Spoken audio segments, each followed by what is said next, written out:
Right, hello lads. So we're going to have a look today at algebraic division. So you're going to be given algebraic division in two forms. The first form will look like this.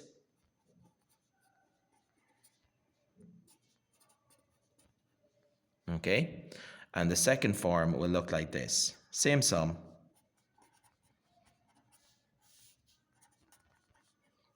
So what we're going to do is we're going to do both the same way. So regardless of which way it looks, they're both the same sum.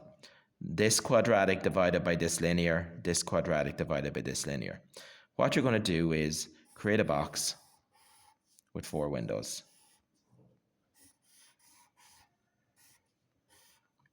You take the smaller term or expression. This is the smaller expression, the thing that only has 2 things in it, the 2x and the -1. You take the smaller expression and you put it on the side of the box, like so. Okay? Then you take the first term from the bigger expression, you put it inside the top left box. You take the second term and you put it in the bottom right box, and you shade out the other 2 boxes. Shade out the other 2 boxes. So I'm going to do the same thing here, look. I'm going to put 2x squared, shade out this box, shade out this box. I'm going to put the -3. So that's all I care about. So you do this with every single one of them. Now, what we're trying to do is we're trying to find something to put here that when I multiply it by 2x will give me 2x squared. So it won't contain an x squared. It'll just contain a single version of that because x times another x will give me x squared. And then I had to think to myself, what number would I multiply by to get 2? 2 times what is 2? And it's just 1. So it's 1x. You can put the 1 if you want, but it's just x.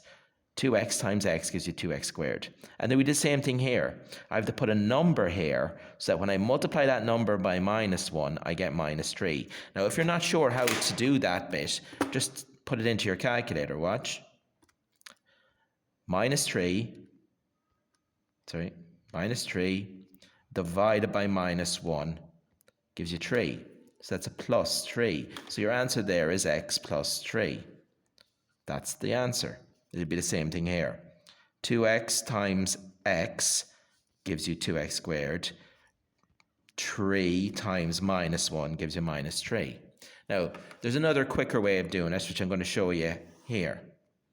The quicker way of doing it uses the same 4 things. 1, 2, 3, 4. So whichever way you do, you need to know 1, 2, 3, 4, those 4 things. This doesn't matter, okay? So the quick method would be take the first term and put it over the first term of the other one.